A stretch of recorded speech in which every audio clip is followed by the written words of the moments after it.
नमस्ते दोस्तों। मैं आपका होस्ट उमेश रोडके अनसुलझे रहस्य ऑडियो स्टोरीज में आपका स्वागत करता हूँ।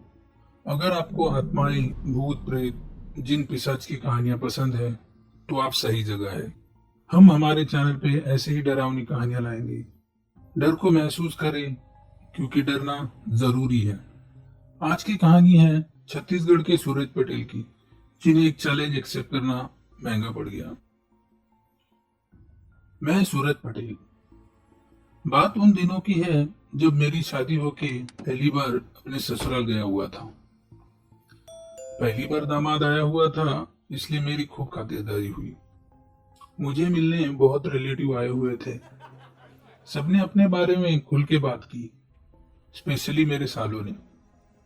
बातों बातों में मैंने भी बताया कि मुझे डरावनी भूतिया जगह जाना बहुत पसंद है। मेरी बात सुनते ही मेरे साले रुपेश ने बोला, ऐसा है तो आप रानी महल जाके दिखाइए, वो भी रात के 12 बजे के बाद। उसके ऐसे बोलते ही सब उसकी तरफ गुस्से से देखने लगे और उसको डांट भी पड़ी। इसमें हुआ ये कि मुझे रानी महल के बारे में जानने की एक्साइटमेंट अब बढ़ गई कि ऐसा क्या है रानी महल में जो इतना डरते हैं सब। मैंने इंटरनेट पे ढूंढा रानी महल के बारे में, तो पता चला कि रानी महल 16वीं सदी में राजा रतन सिंह ने अपनी 10 रानियों के लिए बनवाया था। इस महल की खास बात यह थी कि यहाँ जाने के लिए राजा ने 2 रास्ते बनवाए थे। पहला, जो सीधा राजा महल के सुरंग से होते हुए निकलता था, और दूसरा जो जंगलों से होते हुए। अब मेरे पास दोनों महलों की लोकेशन भी थी, तो मैंने मन में ही रुपेश के चैलेंज को एक्सेप्ट कर लिया। मुझे और भी जानना था रानी महल के बारे में, तो मैंने प्लान बनाया कि आज रात सब लोग सो जाएंगे तब मैं निकलूंगा। मैंने चुपके से रुपेश की जेब से जीप की चाबी भी निकाल ली थी और वेट करता रहा रात के 12 बजने की। मुझे नींद भी नहीं आ रही थी।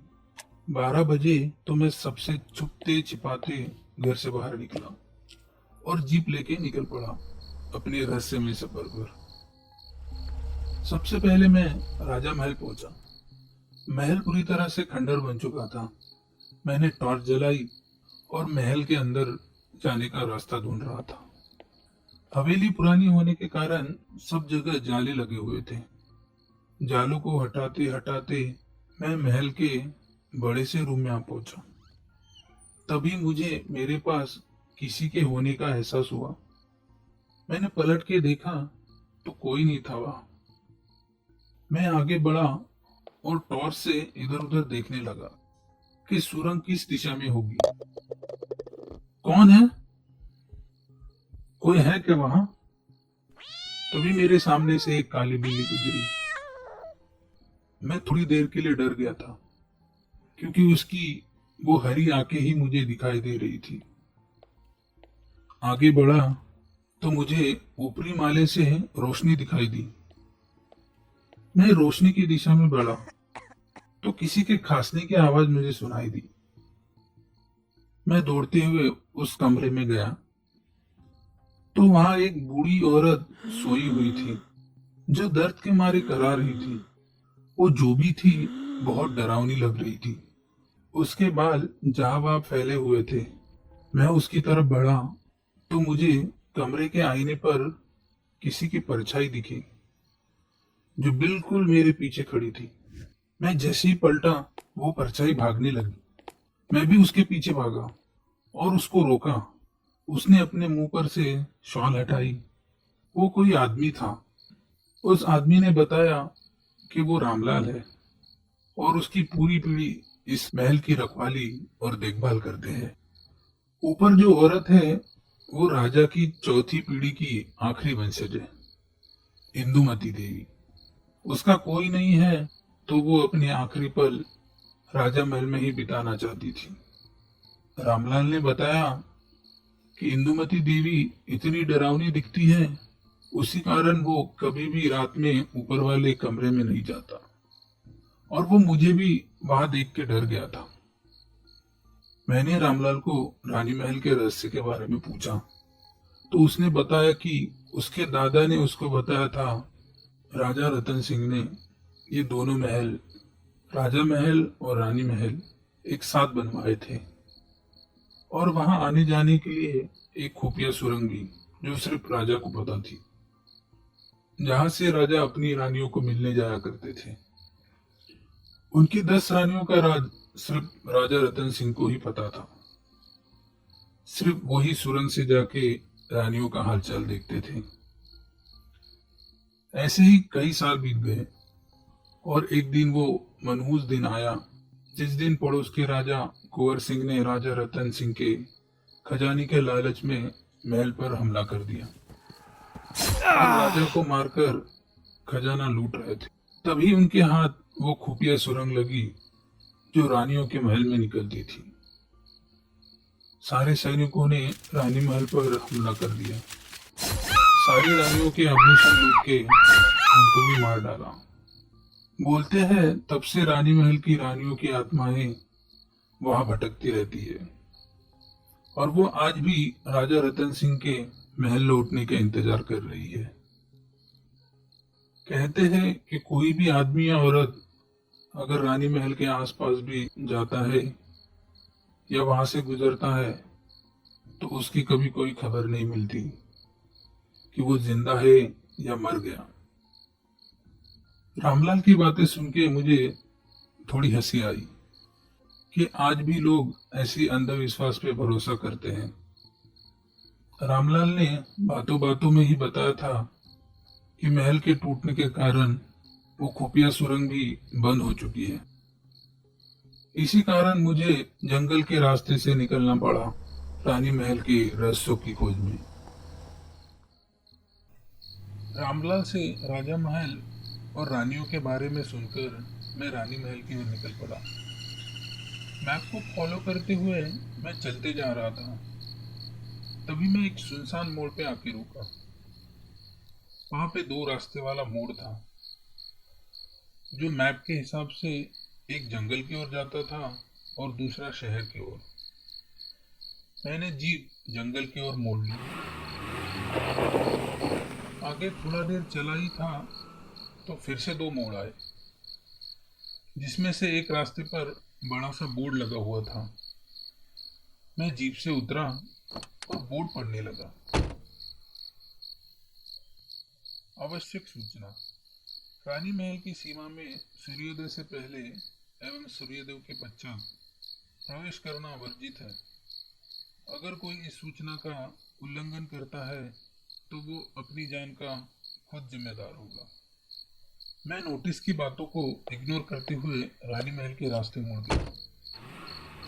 वो रास्ता बड़ा ही घना और डरावना लग रहा था।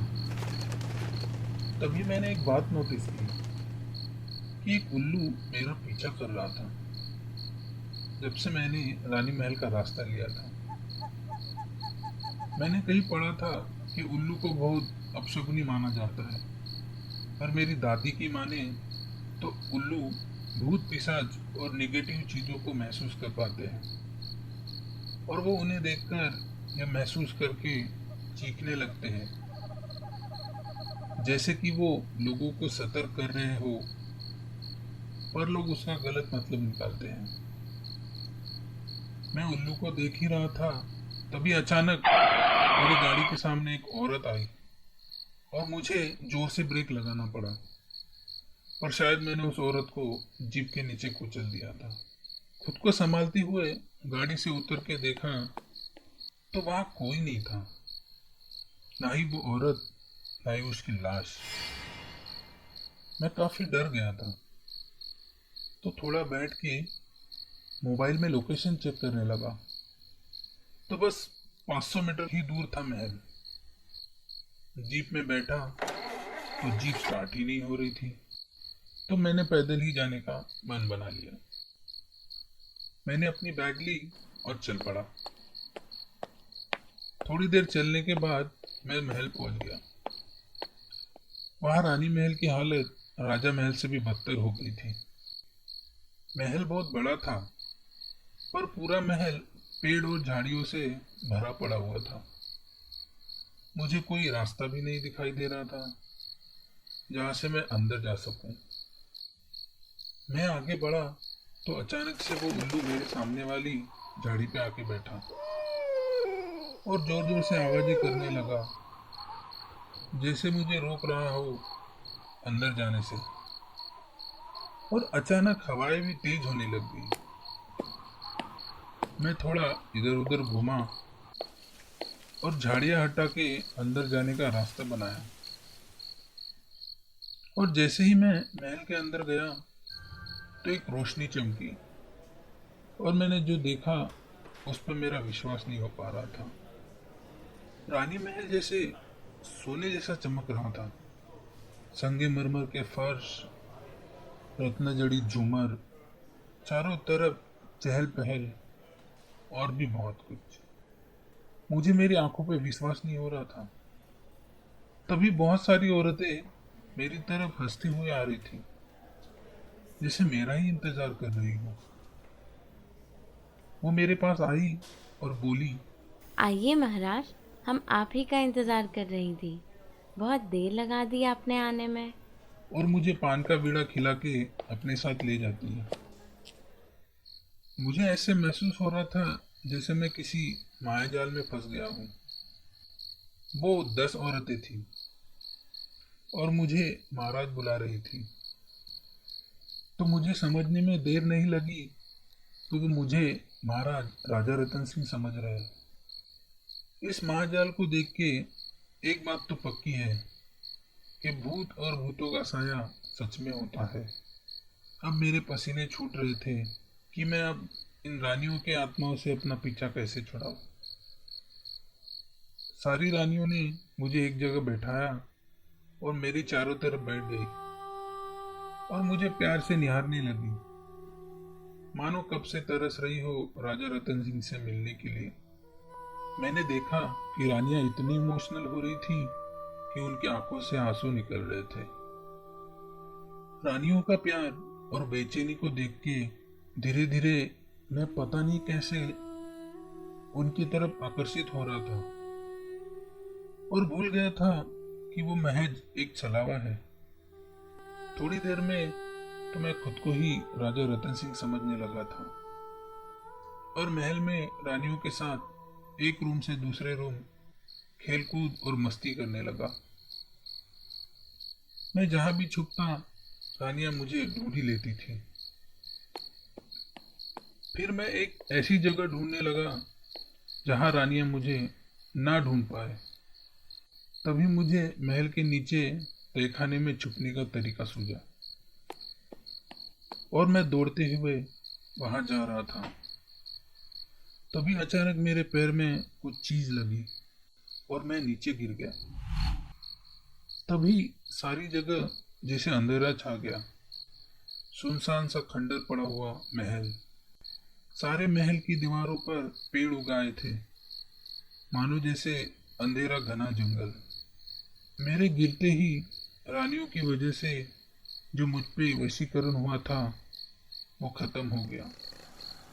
पर अब डर के मारे मेरी हालत खराब हो रही थी और मेरी सारी होशियारी धरी की धरी रह गई। अगर जब भी कोई तुम्हें किसी जगह जाने से मना करे, स्पेशली हॉन्टेड या श्रापित जगह, तो उनकी बात मान लेनी चाहिए, क्योंकि ऐसी बातें समझाना बहुत मुश्किल होता है कि पिशाच या आत्माओं का साया सच में होता है या नहीं। मुझे समझ नहीं आ रहा था कि अब मैं क्या करूं, वहां से कैसे बाहर निकलूं। तभी मैंने देखा कि जहां मेरा पैर लगा था वहां कुंडी जैसा कुछ था। मैं पास गया और उस दरवाजे को खोला तो वहां नीचे जाने के लिए रास्ता बना हुआ था, पर बहुत अंधेरा था। वहां कुछ दिखाई नहीं दे रहा था। मुझे लगा कि ये वही रास्ता होगा जो राजा महल से निकलता होगा। तो मैंने वहां से एक लकड़ी ली और उसमें रुमाल को उस पर लपेटा और सिगरेट लाइटर के अल्कोहल से उस मशाल को जलाया। मैं सुरंग में नीचे नीचे चलते जा रहा था। वैसे वैसे नीचे बदबू आ रही थी, जैसे कोई कुत्ता मर के सड़ रहा हो। और थोड़ी देर बाद ही मैं एक बड़ी सी जगह आके रुका, और वहां जो मैंने देखा वो देखते ही मेरे रोंगटे खड़े हो गए। हर जगह नर कंकाल पड़े हुए थे। कहीं पर आदमियों और औरतों की लाशें पड़ी हुई थी जो सड़ रही थी। लगभग 50-60 लोगों की लाशें होंगी वहां पर। मैं डर गया था कि रानियों की आत्माएं अब मुझे भी नहीं छोड़ेगी। मैं यहाँ वहां देखने लगा कि कहीं से तो वो खुफिया रास्ता होगा। मुझे किसी की कराने की आवाज सुनाई दी। वो कोई आदमी था जो मुझे बुला रहा था अपने पास। मैं उसके पास गया और उसको पूछा कि वो कहाँ से आया है, उसकी ऐसी हालत कैसे हुई। तो उसने बताया कि वो ऐसे ही मजे के लिए इस महल में आया था दोस्तों के साथ, पर अब एक एक करके सब मारे गए। उसने बताया कि रानियों की आत्माएं हर किसी को राजा रतन सिंह के बारे में पूछती है कि वो कब वापस आएंगे, पर जब भी कोई उन्हें हकीकत बताता है कि राजा रतन सिंह मर गए हैं और वो अब कभी भी वापस नहीं आएंगे, तो गुस्से में ये आत्माएं उन लोगों को इस खंडर में कैद कर लेती है, और यहाँ से कोई भी कभी भी बाहर निकलने में कामयाब नहीं हो पाया। सब लोग भूख के मारे धीरे धीरे मर जाते हैं।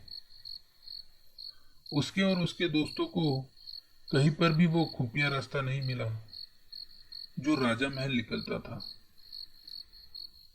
क्योंकि वही एक रास्ता था जहां से उनके बचने की उम्मीद थी। इतना बोलते ही वो आदमी भी दम तोड़ देता है। मैं वहां से बाहर निकल के देखता हूँ तो मुझे कोई भी रानी दिखाई नहीं देती। तभी मुझे किसी कोने से आवाज सुनाई देती है, राजा जी, आप कहाँ चले गए थे? हमने आपको कहाँ कहाँ नहीं ढूंढा। तभी मैंने देखा कि महल के चारों तरफ रानियों के साये घूम रहे हैं जो बहुत ही डरावने लग रहे थे।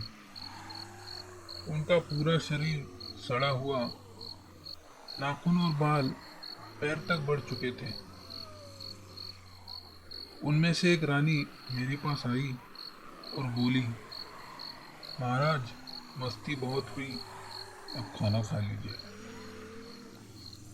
रानियां अभी भी सपनों के मायाजाल में जी रही थी, पर मैं अब उस मायाजाल से निकल चुका था, इसलिए मैं उनका असली रूप देख पा रहा था।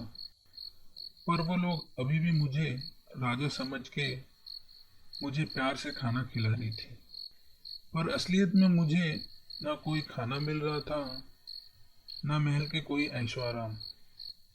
रानी अभी शायद सोच रही होगी कि वो किसी शाही आसन पर बैठी है,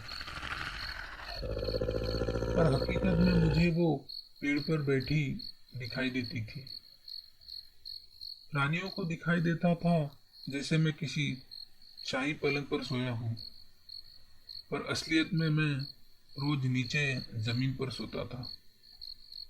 मैं इस दोहरी और डरावनी जिंदगी से परेशान हो गया था, और मैंने डिसाइड किया जो भी हो जाए मैं रानियों को बताऊंगा कि राजा रतन सिंह मर चुके हैं। मैं उठा और हिम्मत जुटा के पास ही के पेड़ पर सो रही रानी के पास गया और उसको जगाया। उसने बोला, क्या हुआ महाराज, आपको कुछ चाहिए?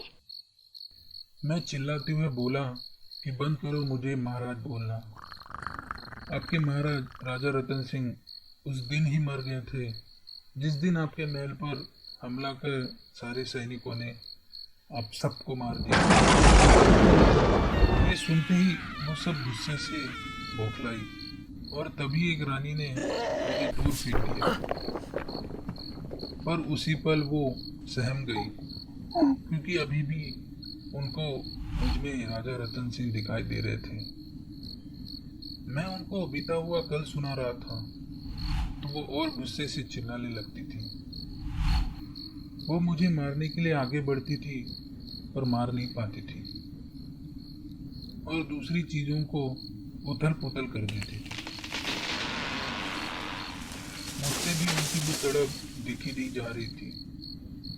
मुझे समझ नहीं आ रहा था कि मैं क्या करूं।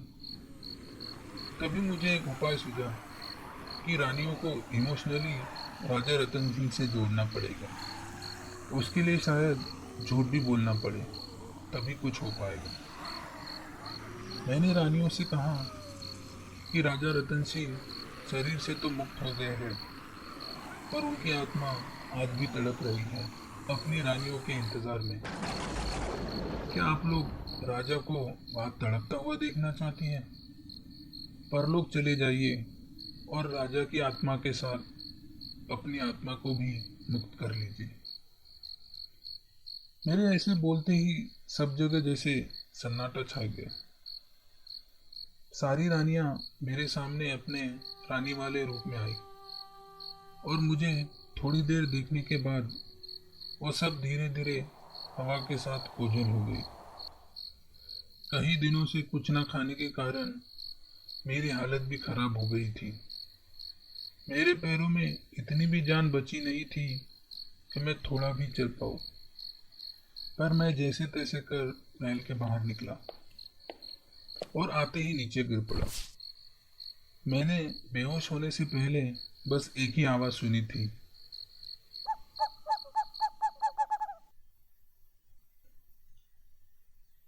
जब मैंने आंखें खोली तो मैं किसी हॉस्पिटल में था।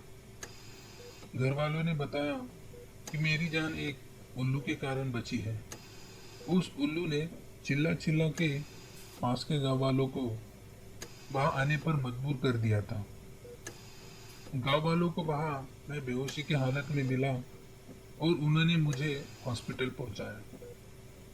आज अगर मैं जिंदा हूं तो बस उस होशियार पंछी के कारण। वीडियो को लाइक, कमेंट एंड शेयर करना ना भूलिए, जिससे हमें और मोटिवेशन मिले स्टोरीज बनाने में। चैनल को सब्सक्राइब करके बेल आइकन को प्रेस कीजिए, जिससे आने वाली स्टोरीज की अपडेट आपको मिलती रहे। धन्यवाद।